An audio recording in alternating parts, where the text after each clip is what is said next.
Hi, Doug Cowan here, and in this video we're going to be talking about some of the principles for shaping your child's behavior, your teenager's behavior, maybe your own behavior. Some of the principles that really work, and you'll know these principles from different names such as behavior modification or behavior shaping or something like that. And please don't think that these are hard and fast rules that you can use to control other people or manipulate other people. Rather than that, think of them like breadcrumbs that maybe can lead somebody to a place where they're more successful in life. So there are ways of shaping behavior, ways of getting people to be more compliant or do things the right way the first time.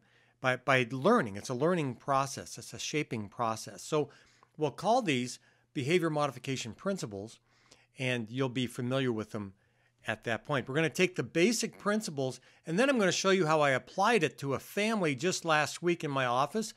And this will be a family we're going to say has an 8-year-old child and a 4-year-old child. And we're going to see what we did just to implement kind of the first steps of a behavior modification process in that family. And you'll see how simple it is and how you might be able to use it in your own family. So if you're looking for a way to help your child to be more successful, to get his work done faster, whether it's schoolwork or chores, things around the house, whatever it might be, or to be more compliant. And what I mean by that is that they say yes to you when you ask them to do something, as opposed to no. Over the years, I have asked children, how many times does your mom or dad have to ask you to do something before you know they really mean it? And the answer on average is 5 times. The first 4 times, mom or dad, they don't really mean it. And when they get to 5, they really mean it, because if they didn't really mean it, they would have already done it for me after the second time they asked or the 4th time they asked. So when they get to number 5, that's when I know they really mean it. Well, what we want to do is increase compliance so that in just the first time that you ask them, they say, okay, I can do that. That'd be fine. So anyway, here are the principles that we wanted to look at today. And then again, we'll tell you how I applied it to a family just last week. Basic principle: behavior that's rewarded tends to reoccur. Behavior that's ignored tends to go away. Now, that's just the basic principle. Think about in your own life. If you're doing stuff around the house and nobody ever says thank you, I appreciate that, you're just not motivated to keep doing it. But if you do something for somebody else, you take some time and you do something that helps somebody else out, and they say, thank you, that was really nice of you, I appreciate it, thanks. You're more likely to do something like that again. You go to work, if you never got paid for going to work, you wouldn't likely keep going to work. So the paycheck is a good reward for what it is you're doing at your office. So anyway, behavior that's rewarded tends to reoccur. Behavior that's ignored tends to go away. This does not count, by the way, antisocial behavior. That antisocial behavior is self-rewarding. What we mean by that is that if you throw a rock through a window and nobody's there to catch you, you just got rewarded because you got away with it. So antisocial behavior is called self-rewarding, just the getting away with it, the not being punished for it, not having anything as consequences for it. So this principle doesn't apply to antisocial behavior, but it does apply to things like getting homework done. So the basic principle is going to be thought of in terms of like those breadcrumbs. Think if you're going to lay some breadcrumbs out to get your child, your teenager, your spouse, your dog, from here to there, you're going to lay them all the way out in kind of a regular pattern toward where you want them to go. So the very first thing is you have to figure out where you want them to go. I use this arrow and a target in my office a lot with people. And And the target, we use the Greek word telos, which means, what's the point? Why are we doing this? What's the end result of this? And it's important for us to define what the point is right up front. What do I want my child to do? What do I want my teenager to do? What do we want to accomplish? What's the point of this exercise we are about to do? So the breadcrumbs, where are the breadcrumbs going to go? I would encourage you to always set up your system, whatever system you're going to use for rewards, that you set it up for purposeful things like we're going to finish this project. Finish. We're going to be done. We're going to finish it. We're not just going to work on it. We're going to finish it. So we're taking the breadcrumbs all the way to this project is finished, done. Be close to get them going. And then after a while, you can start to spread it out a little bit, but you're going to get them to that half-mile away goal. But if you only laid out breadcrumbs that went for the first 15 feet, but in the right direction, and that's all you had, it's really unlikely they're going to get all the way to the goal half a mile away. So we have to think about extending the system out to the final goal, which is being done with something, completing it, changing behavior, being nicer to your little brother, whatever it might be. So we're going to apply this basic principle again of you want to reward behavior that you want to have happen again.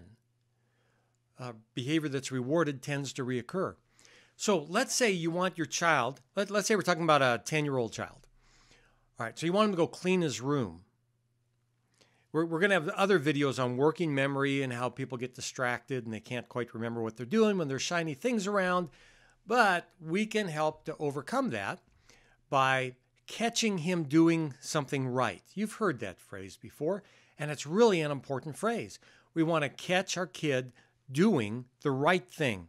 You see, when we talk to our kids, talking to our kids is a reward.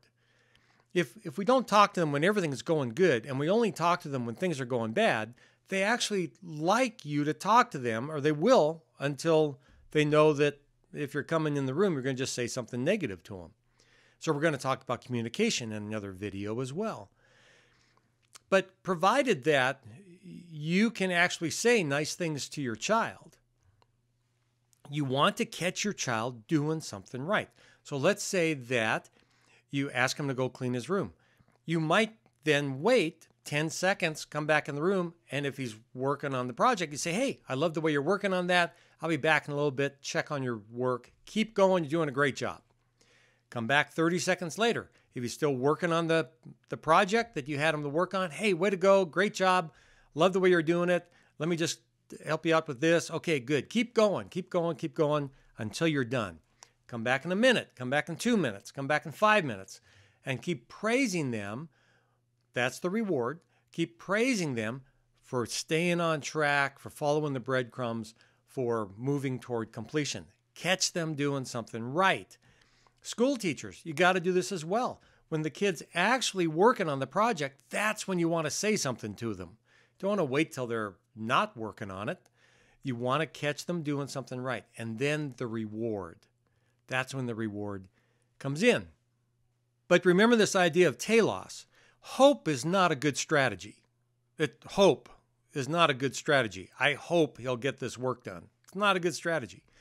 We want to purposefully define what it is we want them to do, tell them what it is you want them to do, and then reward them as they're moving in that direction. The breadcrumbs are laid out, and that's the reward, and so we're going to move them in that direction. Now, here's my favorite. This is my favorite reward. And this works for kids, I'm going to say like 7 years old and up, all right, to preteens. And it's this. It's called a jar. It's made out of glass. And it's the best. Because what you can do with a jar, here, listen to this. That's a quarter. Penny. Penny. What you can do with a jar is you can reward people just with the noise. So let's say that your child's in cleaning the room. You come in and go, hey, that's a great job. Really appreciate how you're working hard. And then you come back in 2 minutes later. They're still working on it. And you don't even have to say, hey, that's a great job. All they have to hear is, and they know they've just been rewarded. So what you have to do with a jar is use money. It makes the coolest noise. Get a big jar. It makes a great noise.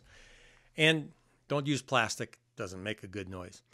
So you get a good jar and you set up a reward system. Again, 7 years old and up, you can do this, where you figure out what it is that your child wants.